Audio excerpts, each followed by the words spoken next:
Hey friends, welcome back to People Person. I'm your host, Kate Noel, head of People Operations here at Morning Brew Inc. And today we're diving into a topic that brings out the best, the worst, and the truly questionable moments in our workplace culture: corporate holiday parties. And the challenge of building a holiday calendar that also feels inclusive, thoughtful, but of course realistic for your company. And joining me today is someone and a diva whose point of view I deeply respect, the brilliant and always insightful Dani Herrera, who is a talent, culture, and DEI consultant. But first, you may know of Equifax traditionally as a credit bureau, but they also have a full suite of HR solutions to help make your 9-to-5 in HR a whole lot easier. Their integrated tools help simplify HR complexity, better protect and serve your people, and strengthen your organization. They handle every step of the employee journey, and I mean every step, okay? That's from onboarding to offboarding and the steps in between. They can even do the tedious things like I-9s and ACA compliance so that you can do the important work of connecting to your people.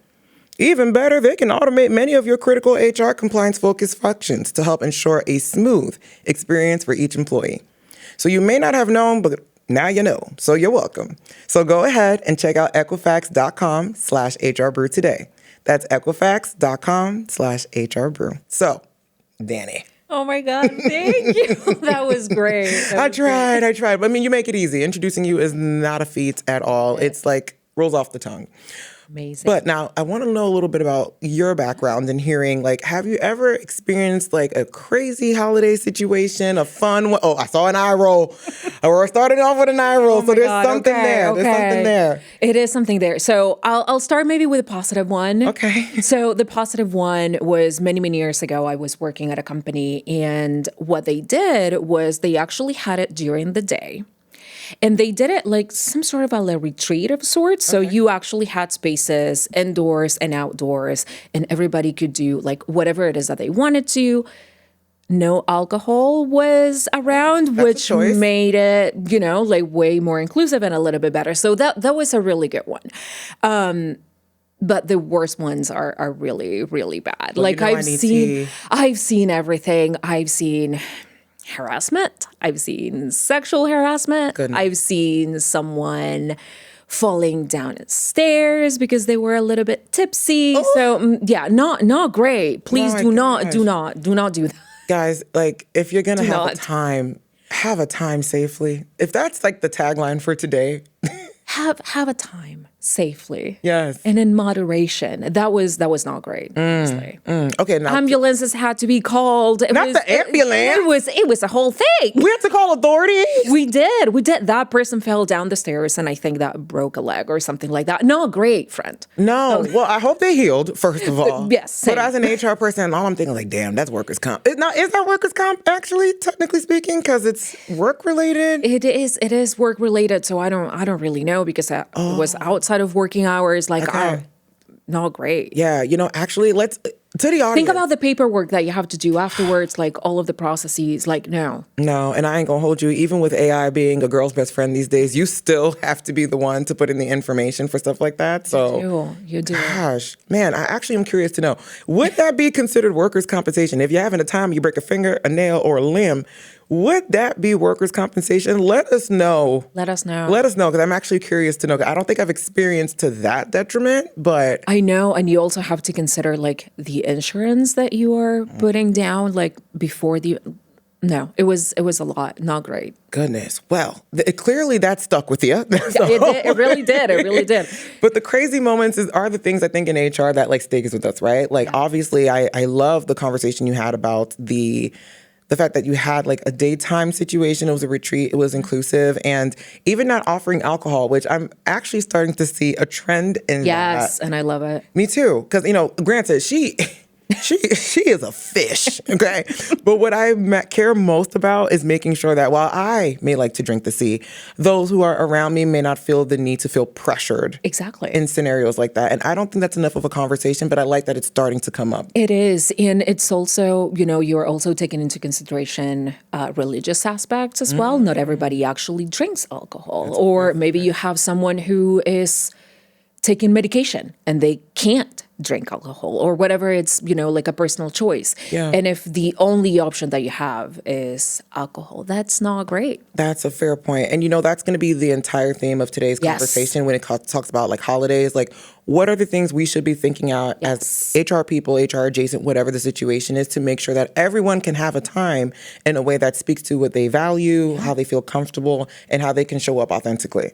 Exactly. I love that. Okay, speaking of parties in general, because you brought up a point that speaks to this next question. So what are we actually even calling these parties these days? Just to make sure. No, for real. And I see that I love it. So, what are we even calling them to make sure that we're being inclusive to everyone? Do we say holiday party? Do we say end of year celebration? Like, what's the correct way to approach it? I don't know if there is like one correct way of doing it. Okay. It really depends on your company culture and the other things that you do throughout the year.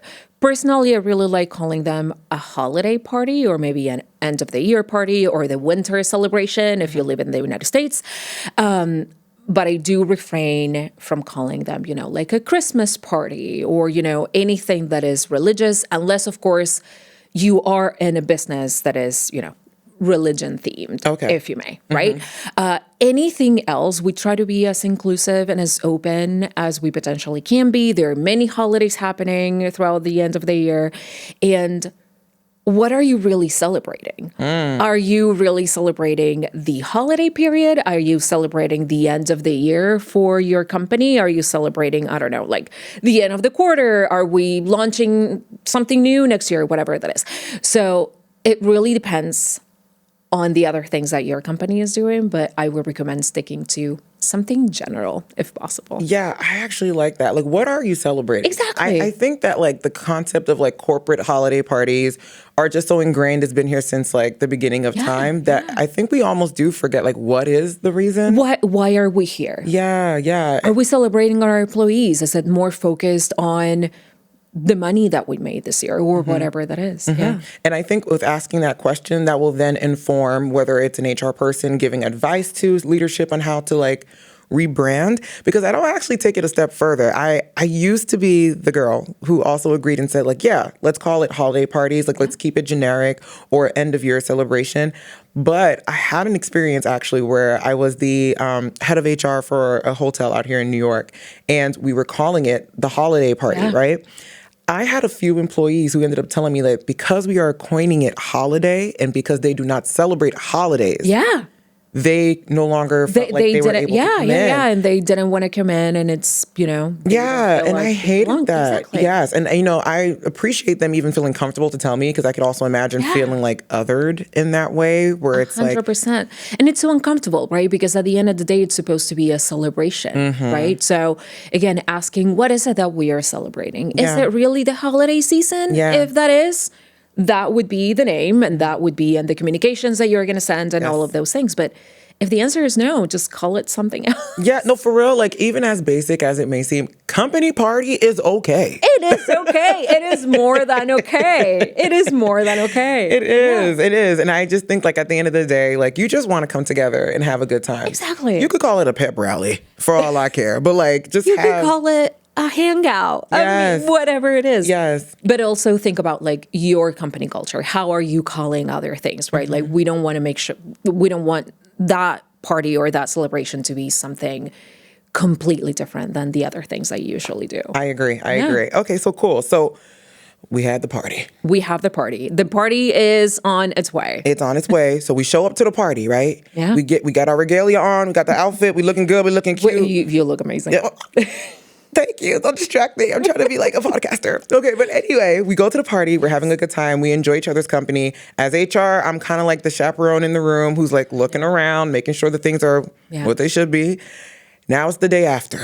The sun has set and it has risen, and we are now dealing with the aftermath of the parties. So what are some tips for HR pros to be prepared. Oh my God. First and foremost, try to do it on a Friday. Why are we having corporate Friday? Girl, why are we having the celebrations on a Tuesday night? Okay, Tuesday's crazy. I agree. That we should not be doing not a nan thing on Tuesday, but I'm on Thursday, girly. Yeah, Thursday is okay. Okay. Because Friday could be, hopefully, it's a little bit more flexible, right? Fair. Like you could come in like a little bit later, but let's not do it on a Tuesday. I understand, especially in New York, like real estate is expensive, so you will have your party whenever it is that you can have it. Yeah. But tough. Yeah. Tough on a middle of the week. Yeah, I wouldn't recommend that. Like, if you want people to be cheerful, right? Don't do it. Don't do it in the middle of the week. And then agree. I would strongly recommend, especially if you're doing it in the middle of the week, like let's make sure that the next day is a little bit more flexible, right? If we are a full 9 to 5 and you have to be at 9 a.m.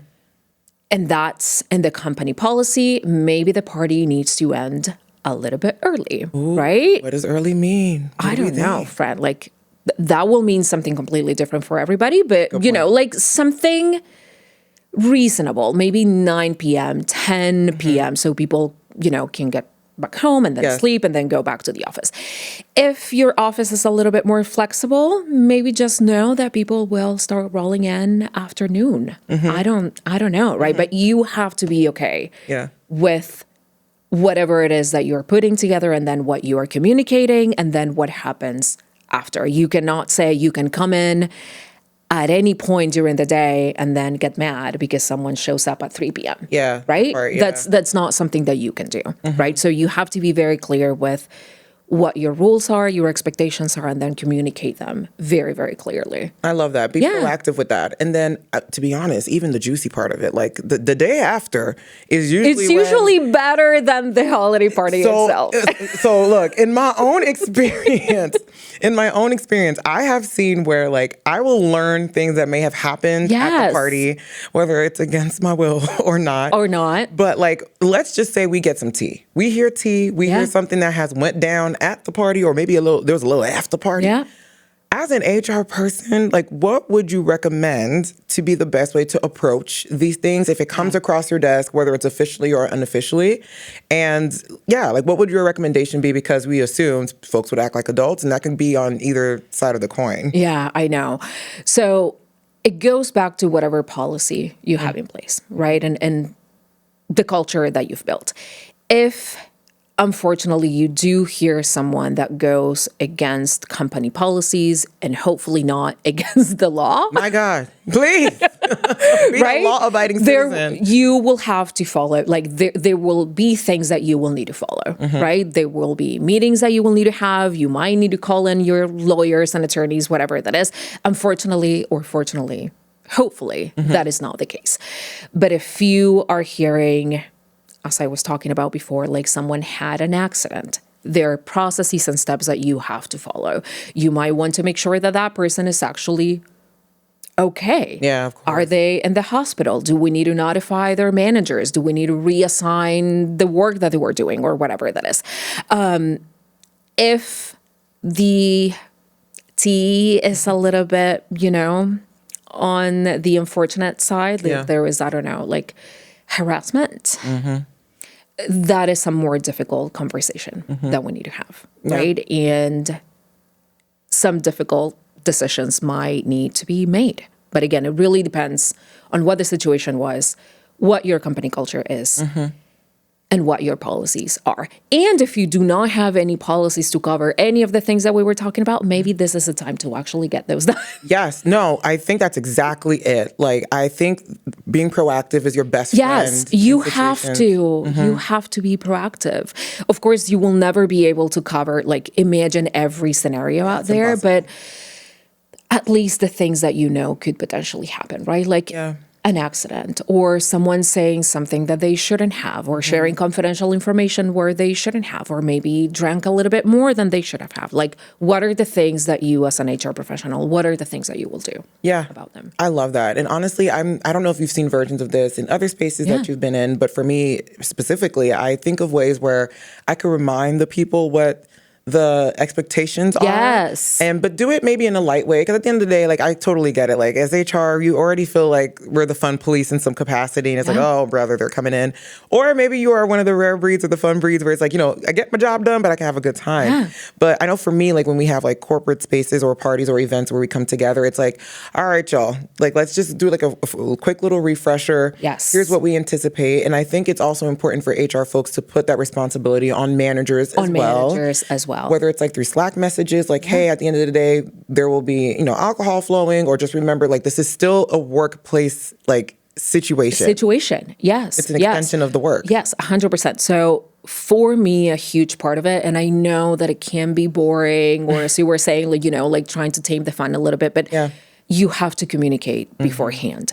And it's not only for parties, right? If you're doing a retreat or an offsite, you are planning, like, the situation is pretty much the same thing, right? Yes. So plan ahead, have your comms ready, have your processes ready, and then hope for the best. Yeah, seriously, eyes, toes, fingers crossed. Everything. I respect and that. talk to your managers, train your managers as well. Do not assume that just because you put a process together that they will know how to talk about it. No, you most probably likely should they never won't. don't. Yeah. And that's okay. Create a toolkit. That might be the thing, actually. Like, almost have like a gathering package. Exactly. Where, like, every time you know folks are going to be at a watering well to some degree, you are disseminating this information so that they have it.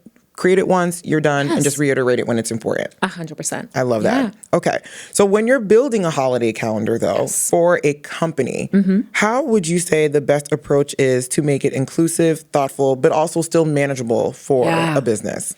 Yeah. So what I really like is having a set of holidays that, you know, go across the entire company and that go along with your company culture, right? So they could be the federal holidays, they could be something a little bit different, but whatever that is, that will be the same for everybody. And then what I really like is, and I know that many HR professionals do not agree with me, but I really like unlimited PTO. Oh, ding, ding, ding, ding. Hold on, people. People. She has said unlimited PTO. I did say unlimited PTO, but you have to do it right. Okay. Right? Okay. And that is the thing that I don't think that we do right? Like, we put the policy together, everybody has unlimited PTO, but then we do not necessarily follow up. We don't really know who's taking time off or whatever that is. So if you do have unlimited PTO, you are giving everybody the opportunity to take days off when they want to, when they need to, or if they're observing a completely different holidays than the ones that you set. With that said, if you are thinking of, I don't know, everybody has Christmas off. Yeah. Right? Which is a religious holiday. But we are not doing any other religious holiday off. Okay. That is something that we might want to look into. Interesting. Right? Okay. If we are going to do a religious holiday, we will be doing either all of them or none of them. Right? We want to make sure that the calendar is equitable for everybody. So if we do want to do, again, Christmas, we can do the holidays. We can do the winter holidays. We can be closed for the 2 weeks, you know, at the end of the year. Yes. Yeah, we do that Which here. I love doing that, right? Yeah. Because there's so many holidays and so many things happening at that time of the year.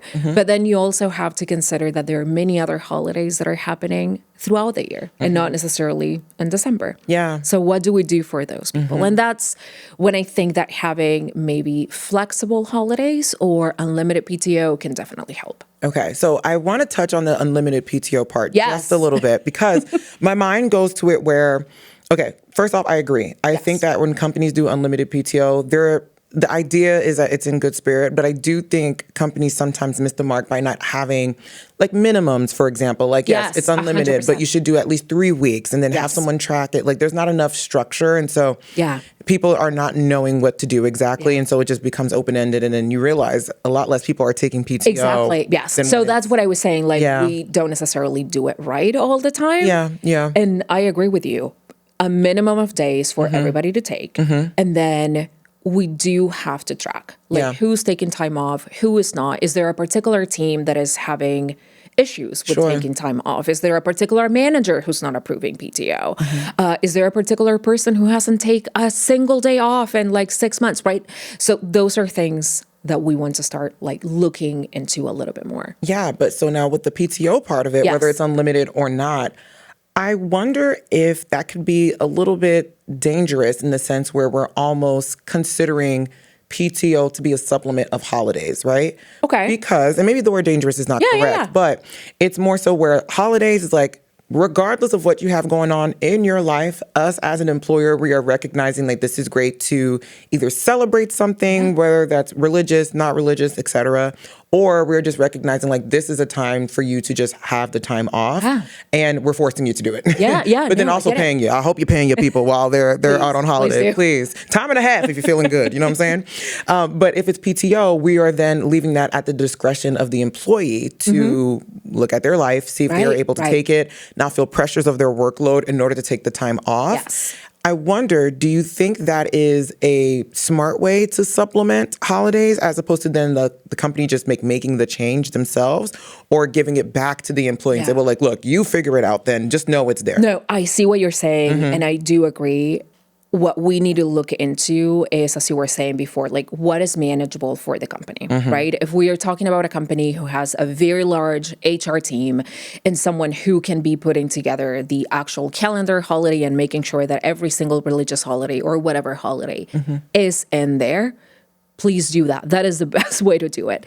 If that is not the case, if you are an HR team of one, something's got to give. Unfortunately, right? So we want to make sure that, again, that we decide what is the baseline for our company, and that might be only federal holidays. And then anything else could be either a flexible holiday or unlimited PTO. And maybe calling it flexible holiday could be a little bit better. However, many companies only do like 1 day of flexible holidays, which again, way better than nothing. That's true. But there are way more holidays than just one. Yeah. Right? Yeah, that's very true. And I think it's also an interesting fact that I think, and quote me, we could ask ChatGPT to make sure we're fine. But I think Christmas and Christmas Eve would be considered federal holidays. In many places are, Okay. And so I think usually it's Christmas, but Okay. So I feel like even that's a little tricky where it's like. It is tricky. I can see employers say, well, technically based on that definition, we are honoring federal holidays, although there are a bunch of federal holidays that are not taken into consideration, to your point. So it's like, well, how are we then picking and choosing, and what makes it fair? But I think you're actually right and super smart in saying then perhaps it's not all of like the holidays being observed, but offering flexible holidays as an opportunity. Our company here, we have something called Culture Day, which kind of speaks to that, where we allow an employee a certain number of days per year. We're not rolling over. Use the days, use them, and then reset please it, and then reset it. And we have that as like its own tagline, like in our HRS system, like this is your Culture Day, not PTO, not anything. Amazing. And we encourage people to do it. But you mentioned something where a lot of companies will just pick 1 day. So what do you think is like the sweet spot number-wise for an HR person to offer for Culture Day or a flexible holiday? Right. So I don't know top of mind. What I would do is if I were working today with a client, I would look at how many baseline holidays they're offering. And then I would ask, what do you want to celebrate first and foremost? Or what do you want to observe? And what are your employees asking for? Right? So as HR and DEI professionals, something that we know, and I know that everybody hates them, but we do our surveys, right?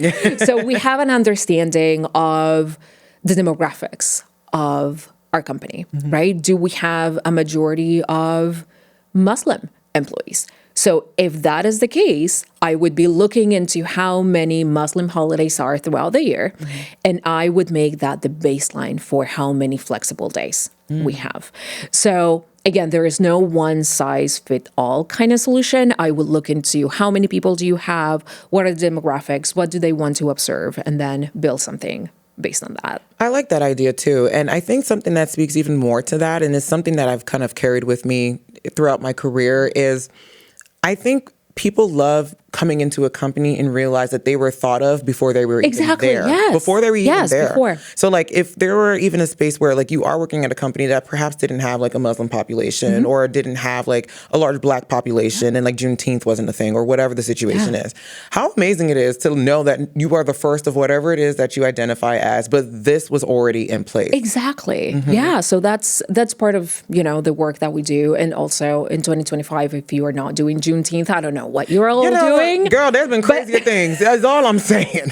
But there's some folks who still got Christopher Columbus as an actual day to be celebrated. I know. So that's what I was saying, right? We have to look into what the company culture is, what the demographic is, and what they want to observe or celebrate. I love that. Yeah. And now I have a question on, how to handle pushback, because exactly like you said, it seems that it's very common for companies to have certain holidays that are celebrated and others that are not. Yeah. And I do think maybe not as much as we would like, but there is starting to be more conversation about like what should be considered to be celebrated. I think Juneteenth was a very big example of like, hey, like out of nowhere, everyone remembered this time that happened in June where, I don't know, we literally existed this whole time. Right, yes. But now it's like, oh, it's a federal holiday. Let's make it a thing. I don't think I've ever seen that in my actual lifetime, see something be introduced. But with that being said, how would you recommend to handle pushback when employees ask, why do we get Christmas off but not Diwali or Juneteenth, or like, why is it that we do X, Y, and Z? And not that I think there is a perfect answer, but what are some tools you would probably recommend to an HR person to handle that with like tact? Yeah. So again, there is no perfect solution and everybody will need to handle it a little bit different because again, it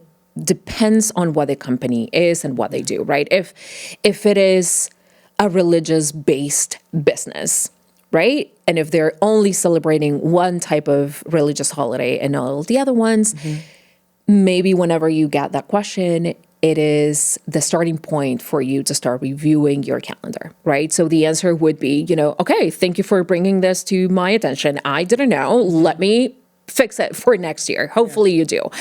However, if we are not a religious-based business and we're only celebrating one particular religious holiday, that question has a lot of weight, right? Because it's, even if you didn't want to, even if it's intentional, you are sending a very particular message that only one type of holiday is allowed in this business, right? So something that we want to do is, of course, we want to thank the person who brought this to our attention. And then we want to look into, again, what are we trying to do here? What are we trying to celebrate? Is it really Christmas that we are celebrating? Or is it the end of the year? Yeah. And if the answer is, it's just the end of the year, what you can say or the tools that you will have is, okay, maybe for next year, I will implement the flexible holidays that we were just talking about, or unlimited PTO, or maybe I will stop calling it a Christmas day, like altogether, and I will do the winter health celebration, whatever that is.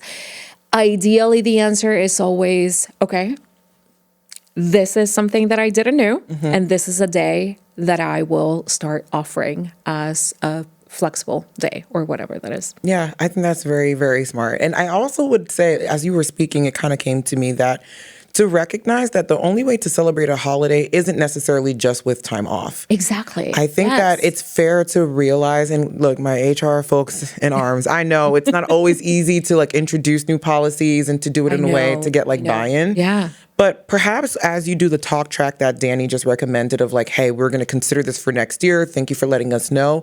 In the interim, it can be an opportunity to bring awareness to the holiday or to bring awareness to that group that would be the ones to celebrate it, whether it's through, I don't know, like ideas like newsletters. Yeah, newsletters, Slack communications. If you have an ERG, make sure that you are preemptively partnering with your ERG so you can celebrate that particular group within your in a way that works for them. Right?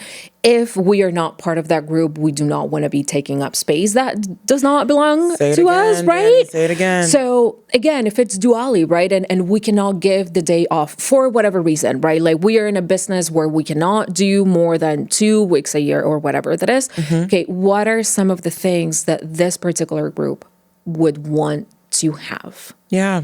Is it a particular training for that group? Is it a celebration? Is it a day of volunteering? Is it more communication throughout the company so everybody knows what duality is, right? So there are many ways to do it. And usually the people that will have the answer are the peeps in that community. I love that. So talk to them, ask them, ask your employees what they want. Yes, and they will tell you. Like, they will tell you. Especially if it's anonymous. They love to give things anonymously. But like, I promise, like, I think we are definitely in a workforce now that like they will either proactively give it to you, but if they're saying that we're talking about the things that are like outside of like, what would you like to see as your vision next year? It's like, no, what holidays you want to celebrate? Exactly. What are trainings you want to have? Ask very specific questions. Yes. Right? Because whenever we are asking us, you were saying like, what would you like to do next year? Like, it is very vague. We don't really know. We don't have, like an idea of what exactly it is that you're asking me. Yeah. So be specific with the things that you want to know. Your employees will tell you. Yeah. And then if they tell you, make sure that you follow through, right? That it's not, oh, okay, so I did my job. I asked you, thank you. And then you don't do anything about it. Yeah, you don't want to do that because I think especially on topics like this, where it's like DEI and inclusivity and et cetera, that is the easy thing to do. Yeah. Ask for or just show up to check off that box and then disappear. Oh, look at that. We did something. Yeah. What do you mean I asked you? Exactly. What do you mean I didn't do anything? No, like ask and then do. And like then that's do. The combo. And then the do. two. And if you cannot do for whatever reason, like again, we can only do 14 days off every single, communicate the reason behind it. Yes. Like, hey guys, unfortunately, because of the business that we're in, we can only do this, but we are going to do A, B, C, and D instead. I agree. Communicate the things that you can and the ones that you cannot do and the reason behind it. So in your fabulous opinion, what would you consider, like, what should HR folks do when it comes to the conversation of holidays, whether it's observance, time off, or et cetera?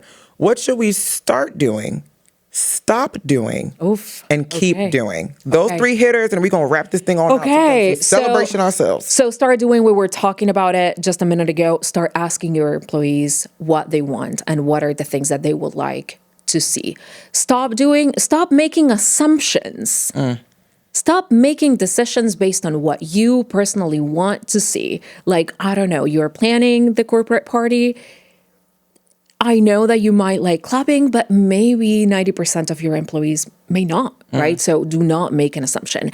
And continue doing and I know that we like our processes and our policies. So continue working on those. Make sure that they're inclusive. Make sure that they're covering, a wide array of things that could go badly, just in case. My God, that might be a long list. It is a very long list. So it's a continue doing, right? It's a forever ongoing list of things to do. Yeah, and honestly, that's the best way to approach it. May we never feel fully learned on this. Let's forever have a curious mind and have the conversation. Yeah, 100%. And we may never actually need that list. Yeah. You know what? Can that be the list that is just like tucked in the back for like emergency, but we never break that glass? No, we never need it. I agree. Oh my gosh. Dani, I really appreciated you being there. This was a holiday conversation, but I felt like I was on PTO just chatting with you. Oh my God, this was like great. Such a reprieve for my day. So thank you for existing, for your work and like having the insight and like telling the folks what to do, how to approach it and all that jazz. And of course, sitting across the table with me. I appreciate you. It's so easy. And honestly, y'all, thank you for locking in and listening to the conversation. I'm hoping you are planning to have a good old time, whether it's professionally or personally. If you want to give us some feedback, tips, or how things running in your business, you can reach out to us through email at peopleperson@morningbrew.com, which you can also find in our show notes. Lucky for you, we gonna be on PTO, but I'm gonna come back. I promise. And we'll see you next time.